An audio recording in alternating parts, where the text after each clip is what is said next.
하나님 말씀 오늘 고린도후서 1장 1절부터 11절까지 지난 시간에 우리가 총론을 공부했어요. 본론, 본문을 공부하겠는데 서론이 1장 1절부터 11절까지 오늘 거기까지만 보는데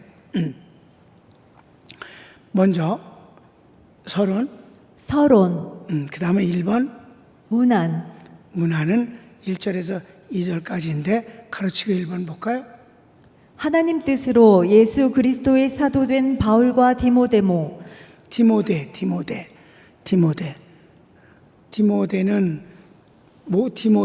아니라 디모데는 송신자야.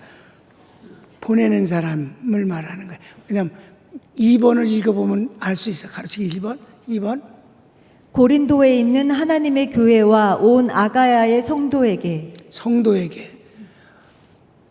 바울과 디모데는 성도에게 3번은 하나님 아버지와 주 예수 그리스도로 말미암는 은혜와 평강이 있길 원합니다. 인사하는 거예요. 그냥 인사. 그러니까 고린도 전서도 이와 똑같아 거의. 그러니까 여기서 자기를 소개할 때 하나님 뜻으로 예수 그리스도의 사도가 된 사람이다. 나 사도는 그러지 아니하고 하나님의 뜻으로 예수 그리스도의 사도가 된 나 바울과 그리고 디모데는 고린도 교회와 고린도에 있는 고린도 교회라고 그래서 고린도에 있는 하나님의 교회와 아가야에 있는 모든 성도들에게, 그러니까 하나님의 교회와 그 아가야는 고린도가 수도예요. 그러니까 아가야 전체에 있는 성도들에게, 교회와 하나님의 교회와 성도들에게 이렇게 그리스도의 뜻으로, 하나님의 뜻으로 그리스도의 사도된 바울은 하나님의 교회와 성도들에게 은혜와 평강이 있을지어다. 이건 뭐 항상 하는 소리잖아요. 그렇죠? 1절, 2절 읽을까요? 하나님의 뜻으로 말미암아 그리스도 예수의 사도된 바울과 형제 디모데는 고린도에 있는 하나님의 교회와 또 온 아가야에 있는 모든 성도에게 하나님 우리 아버지와 주 예수 그리스도로부터 은혜와 평강이 있기를 원하노라. 아멘. 큰 2번 감사는 3절부터 11절까지 나와요. 근데 총론에서 이미 말씀을 드렸습니다마는 에베소의 서론이 아주 여기와 흡사해요. 에베소서. 근데 에베소서에서 또 인사와 감사라는 똑같은 패턴으로 이어지는데 감사의 내용이 전혀 달라요. 이 고린도 후서하고 같이. 고린도 후서와 에베소서는 전혀 감사의 내용이 달라요. 고린도 후서는, 오늘 이 본서는 사도 바울이 자신의 사도성을 입증하기 위해서 썼는데다가 가짜라고 자꾸만 하니까, 그러니까 시작이 하나님의 뜻으로 그리스도의 예수의 사도가 됐다라고 하는 것을 이미 말했거니와 여기서는 감사의 내용이 전부 사도 바울 자신에게 베풀어 주신 환난과 위로를 인하여 감사한다. 지극히 개인적이고 주관적이에요. 에베소서는 교회론이기 때문에 구원과 교회에 관한 감사가 교리적으로 꽉 차 있어요. 그러니까 같은 사람이 쓴 것 같지 않을 느낌을 받을 만큼 감사의 내용도 다르더라 이 말이에요. 그러니까 목적이 다르니까 내용이 이렇게 달라지는 것이지. 그런 생각을 하면서 감사의 내용을 살펴보도록 할까요? 자, 서론을 읽어봅시다. 사도 바울이 선교 중 환난을 당할 때 주님이 주신 위로에 대한 감사입니다. 환난 또는 고난의 단어가 7회, 위로가 10회 나옵니다. 그러니까 이 짧은 말씀의 3절부터 11절까지 이 짧은 말씀에 그러니까 8절뿐이 안 되는데 환난, 고난이라는 단어가 7번 나오고 위로는 10번이나 나온다. 그럼 한 절에 하나 이상이 나온다 할 만큼 이 사도 바울이 선교 활동 가운데서 큰 환난과 고난이 많았었는데 그럴 때마다 주님이 주신 엄청난 위로가, 여기서 위로라는 건 등을 뜯어드리는 위로가 아니에요. 환난 가운데서 이기게 하시고 건져주시고 기적을 역사하시는 그런 위로입니다. 그런 위로가 이렇게 많이 표현되고 있다. 그러니까 뭘 암시해 지금? 가짜가 뭐하러 그렇게 환난 당하면서 돌아다니겠니? 가짜는, 사기는 이익을 위해서 사기를 치는 거야. 그렇습니까? 그럼 범죄는요, 범죄를 통해서 이익을 얻을 때만 범죄라는 거예요. 그러니까 가짜 사도 노릇을 하려면 뭐가 이익이 있고 뭐가 대단해지는 어떤 뭔가 존경복 막 박수를 받고 이래야 그걸 하는 거지. 이렇게 죽을똥살똥 그 수많은 앞으로 이제 고린도후서에 이 서론에 대한 이 환난이 많이 나와요. 근데 성경에는 사도행전뿐이 더 있겠어? 사도 바울이 선교하는 활동이? 사도행전에 몇 개 안 나오거든, 환난이. 근데 뭐 어마어마하게 많이 나온단 말이에요. 그러니까 성경에 다 기록되지 않은 것들이 얼마나 많겠습니까? 그러니까 몇십 년 거를 다 쓸 수는 없잖아, 성경에. 그러니까 아주 많아요. 그런 것들을 표현합니다. 이 무슨 뜻일까? 가짜가 뭐하러 사서 고생을 하겠니? 그거지. 그게 이미 함축되어 있음을 아시기 바랍니다. 자, 그럼 감사의 내용 1번. 그리스도의 하나님이시요 자비하신 아버지시요 위로의 하나님을 찬송합니다. 그리스도의 하나님이라는 표현이 흔치 않아요. 여기서 나와요. 하나님이 예수님의 아버지일 땐 아버지니까 예수님 뭐가 돼야 돼? 아들이 되지. 아들. 그 아들 대신 이렇게 나온다.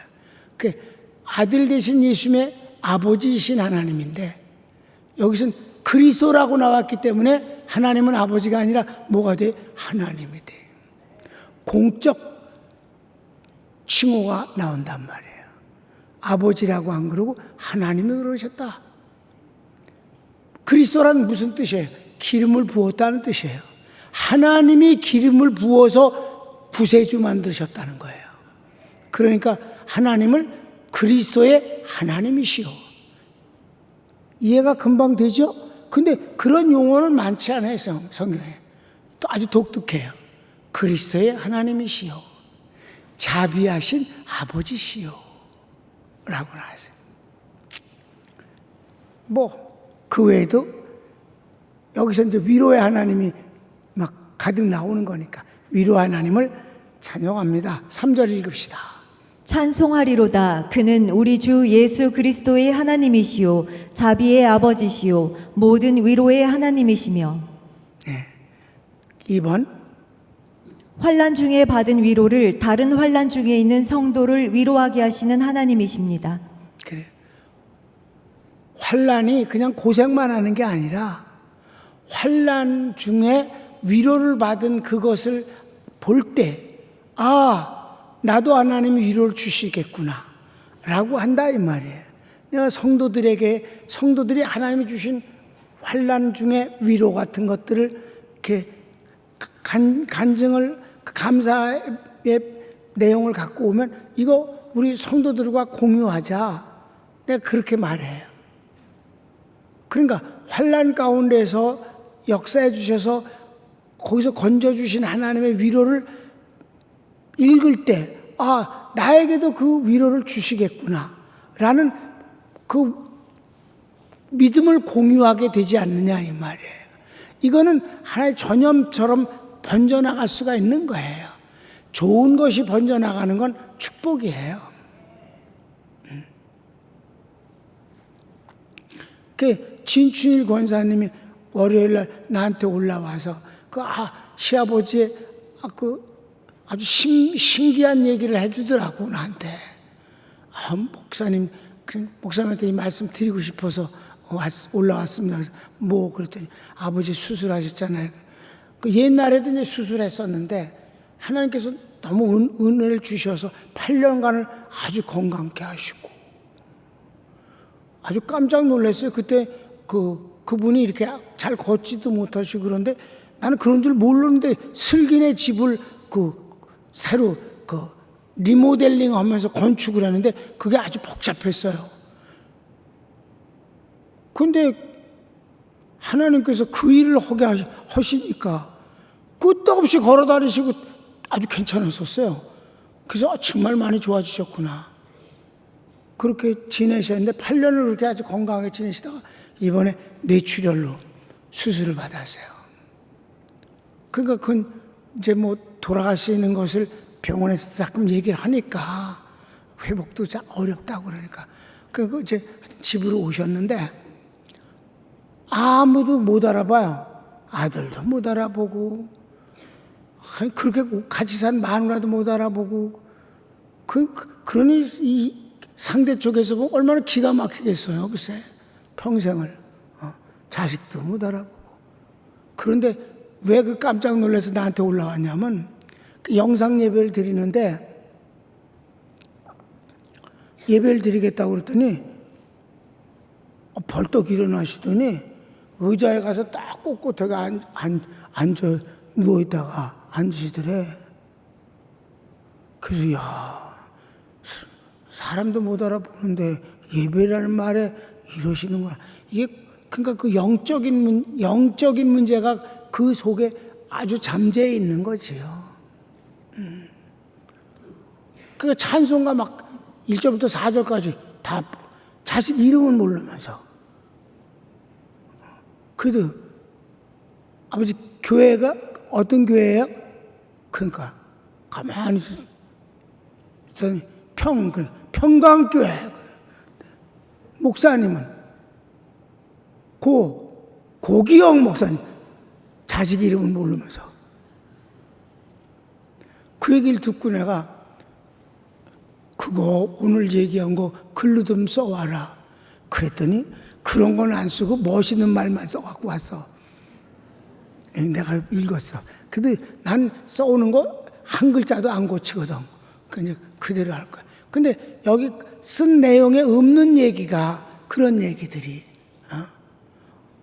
이 거룩한 습관, 그 영혼에 담겨져 있는 그 인식, 육체적인 인식은 다 없어졌는데 영혼은 말하고 있더라 이 말이에요. 이런 건 우리가 이렇게 서로 나누면은 위로가 되고 믿음의 끈을 잡을 수가 있잖아요. 아멘. 그 얘기를 하는 거예요. 내가 환난 가운데서 받은 위로가 너희들에게 알려짐으로 너희도 위로가 되지 않겠는가. 아멘. 자, 그래서 4절 읽읍시다. 우리의 모든 환난 중에서 우리를 위로하사 우리로 하여금 하나님께 받는 위로로서 모든 환난 중에 있는 자들을 능히 위로하게 하시는 이시로다. 아멘.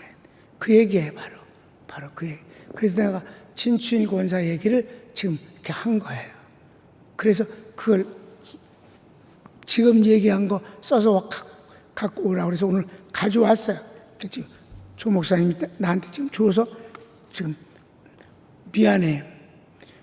기도하는 사이에 읽었어요. 대표 기도하는 사이에. 근데 그런 재미있는 그게 디테일한 게 그게 진짜잖아. 아들 이름도 모르고 알고 얼굴도 모르면서 며느리 보고 아줌마 누구야? 며느리도 못 알아보는데 고기용 목사님은 알고 평강교회는 알고 찬송가 가사는 아니. 이거야말로 신기한 일이 아니겠는가. 이게 바로 그의 영혼이 고백하는 것이다 이 말이죠. 네, 시작. 그리스도의 고난이 우리에게도 있듯 위로도 그리스도로 말미암아 넘칩니다. 사도가 받는 환난이 성도의 위로와 구원을 위함이요 사도가 받는 주님의 위로는 성도가 고난을 견디게 합니다. 똑같은 얘기의 반복이에요. 같은 내용이에요. 사도가 환난을 당하는 것으로 끝나면 우린 고생이야. 예수님이 십자가에 죽으신 거로 끝나면 고상한 죽음이야. 주님은 부활을 시키셨어요. 사도가 고난을 당하지만 그 가운데 고난보다 더 큰 위로를 주실 때 그것을 보는 성도들이 공유하지 않겠는가? 위로가 된다. 같은 내용이니까 5, 6절 성경 읽읍시다. 그리스도의 고난이 우리에게 넘친 것 같이 우리가 받는 위로도 그리스도로 말미암아 넘치는도다. 우리가 환난 당하는 것도 너희가 위로와 구원을 받게 하려는 것이요 우리가 위로를 받는 것도 너희가 위로를 받게 하려는 것이니 이 위로가 너희 속에 역사하여 우리가 받는 것 같은 고난을 너희도 견디게 하느니라. 아멘. 무슨 말인지 말이 막 복잡한 것 같아도 내용은 간단한 거예요. 주님이 고난을 받으신 것 같이 우리도 고난을 받는다. 근데 주님이 고난만 받으셨냐? 하나님이 부활시키셨지. 우리가 주님을 위해서 일하면서 고난을 받는데 주님 가만히 계시냐? 우리를 위로해 주시지. 고난을 없애 주시는 게 아니에요. 왜? 주의 일이 고난 자체가 되는 것이니까. 아멘. 여러분 선교하는 일 자체가 힘든 거지 그게 두루누워서 하는 거 아니잖아. 멋진 음식을 차려놓고 먹는 게 선교는 아니잖아. 그러니까 일이 고난일 수가 있는 거예요. 여러분 우리가 살고 어떤 맡겨진 일 하는 게 고난일 수 있어요. 회사에 다니는 게 보통 일이 아니야. 장사하는 게 보통 일이냐고. 손님들 거지 같은 놈들 비유 맞추고 그러는 게 보통 일이 아니야. 그 환난이야, 그 환난. 그래도 돈을 버는 게 또 위로가 되지 않겠어? 예를 드는 게 좀 아주 세상 거를 예를 들어서 좀 덜 어울리는데 주님의 일도 마찬가지예요. 주의 일 자체가 사실은 힘든 건데 힘들여 하지 아니하고 기쁨으로 하면 그건 최고지. 그 선교사가 환상을 보는 가운데서 하나님께서 있어. 그건 자기의 힘으로 하는 게 아니라 기쁨으로 한다. 다 주님이 십자가에 지신 것을 우리가 아니까 우리가 주님의 일하면서도 각자의 십자가를 지라고 하셨으니까 지는 것이고. 아멘. 그럼 또 하나님 위로를 주시는 거지 뭐. 근데 하나님의 위로는 그건 위로가 워낙 커서 십자가가 십자가같이 느껴지지 않는다 이 말이에요. 그 주님이 뭐래? 내 짐은 쉽고 가벼움이니라. 4번. 환난과 위로를 공유하면 소망이 견고하게 됩니다. 여기서 아주 환난과 위로 얘기만 많이 하다가 갑자기 밝은 빛이 보인다. 환난과 위로가 반복되어지는 가운데서 뭐가 보이냐? 소망이 보인다. 그 소망이 견고하게 된다. 흔들리지 않게 된다. 그러니까 예수 믿는 게 슬픈 게 아니라 신나게 된다. 결국은 축복을 받게 되는 것이고 세월이 흘렀을 때 자식이 될 때 더 축복을 받게 되는 것이고 또 더 복을 받게 되는 것이고 아멘. 그렇게 되는 것이다. 소망이 있는 것이다. 소망. 아주 정말 좋은 말씀이 소망이 갑자기 단어가 튀어나와서 7절 시작. 너희를 위한 우리의 소망이 견고함은 너희가 고난에 참여하는 자가 된 것 같이 위로에도 그러할 줄을 알미라. 그렇습니다. 5번째.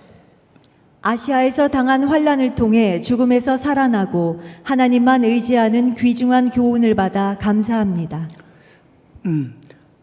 우리가 성경에서 여러분 이것이 어떤 것이라는 것을 팍 찍어서 얘기 안 했으면 추측할 필요가 없는 거예요. 난 그래요. 추측해서 사도행전 9장에 크다 아데미시니여 그거일까? 라고 하는 사람들도 주석에 많아. 근데 거기서 죽을 뻔한 적이 없어, 한 번도. 그냥 소란스럽기만 했었어. 그까짓 걸 갖고 죽어? 아니지, 그건 아니야. 그러니까 여기서 그가 거의 죽을 것 같이 돼. 그러면 루스트라에서 돌 맞아 죽었을 때인가? 그건 또 아니에요, 상황에 보면. 그러니까 아주 성경에 기록되지 않은 많은 환난을 당한 것들이 있다 이 말이에요. 그런 생각을 하면 정말 사도 바울과 누가 상을 겨루겠는가? 그런 얘기지. 그러니까 여기 아시아에서 당한 어떤 환난인지 우리는 알 수가 없어요.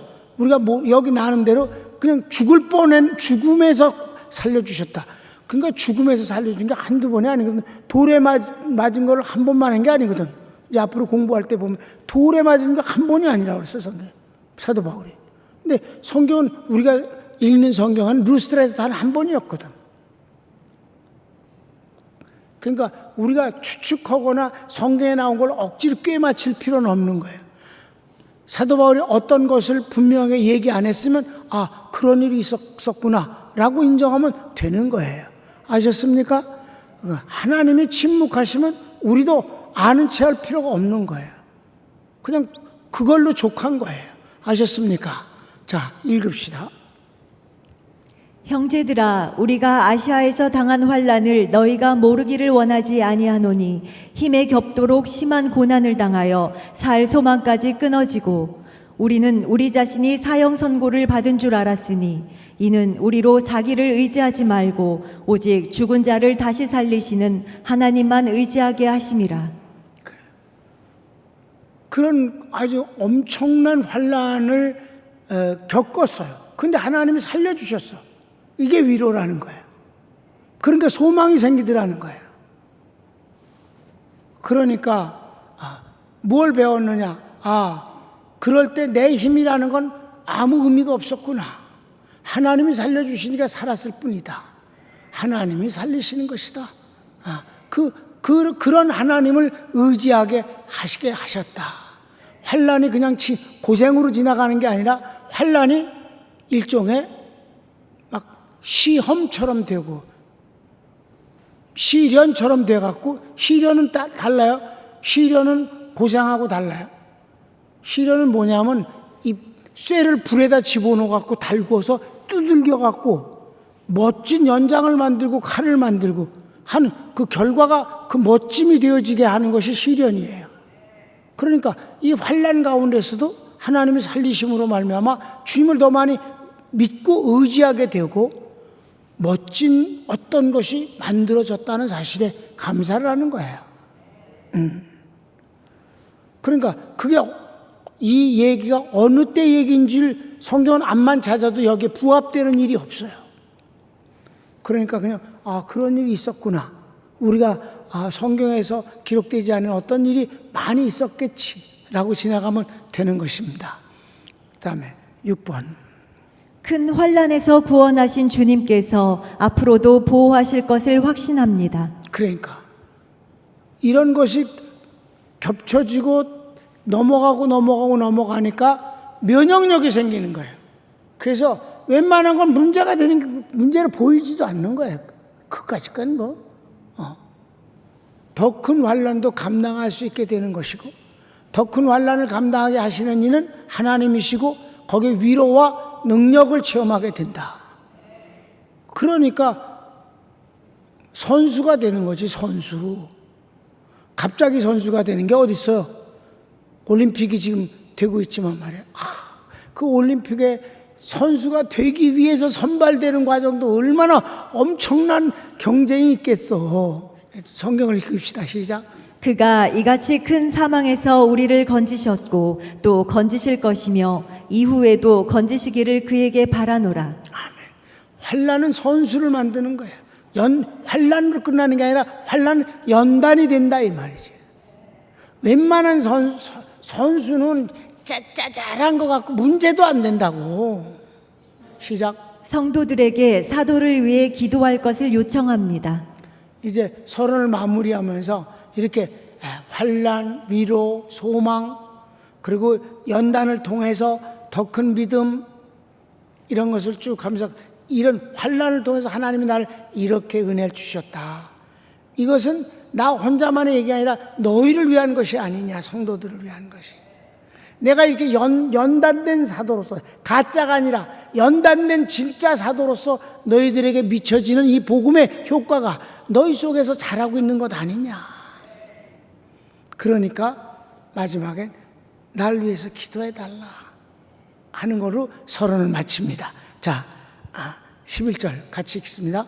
너희도 우리를 위하여 간구함으로 도우라. 이는 우리가 많은 사람의 기도로 얻은 은사로 말미암아 많은 사람이 우리를 위하여 감사하게 하려 함이라. 아멘. 결과가 어떻게 돼? 너희들의 기도를 하면 하나님의 은사가 더 충만하게 되고, 그렇게 되면 더 많은 사람에게 감사가 넘치게 되는 주의 일이 될 것 아니겠는가? 너희만을 위해서 내가 일하겠는가? 세계를 향해서 지금 일하고 있는데 이와 같은 감사하는 일이 계속 확산되도록 기도해달라. 가짜면 이렇게 하겠냐고. 이 일 자체가 환난인데 거길 계속 가겠다는 얘기 아니에요 지금. 그러니까 기도가 필요하다.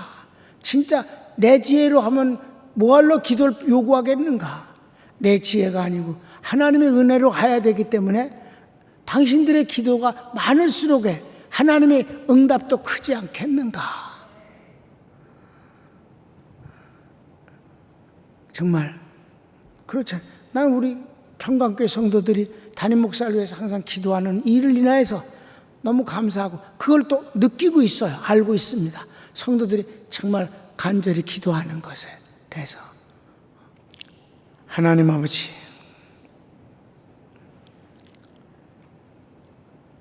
환난을 별거 아니게 받아서 넘겨버리고 치러 나가고 연단을 과정을 척척 지나간다면 선수입니다. 사도 바울은 선수입니다. 그 많은 환난을 이렇게 아무렇지 않게 말합니다. 그것은 하나님의 더 큰 위로가 있기 때문이라고 했습니다. 작은 걸 갖고 맨날 징징거리면 본인도 힘들겠지만 그것을 듣는 사람도 짜증이 나고 그렇습니다. 하나님, 저희들이 근사한 모습으로 믿음직스러운 믿음의 사람으로 살게 해 주시옵소서. 세상은 어차피 환난이 있는 곳입니다. 위로가 더 큰 것을 체험하면 소망이 보인다고 그랬고 믿음은 더 확고해진다고 했사오니 주님, 환난을 일부러 만들어서 우리가 겪을 건 없지만은 내가 마땅히 해야 할 일이면 두려워서 피하지 않고 숨지 아니하고 받아서 짊어지게 해 주옵시고 그리고 나가게 해 주소서. 그것이 바로 앞으로 살아야 할 모든 인생에 있는 일들입니다. 장미꽃만 피어있는 곳을 우리가 걸어가는 것이 아닙니다. 축복하여 주소서. 예수님의 이름으로 기도합니다.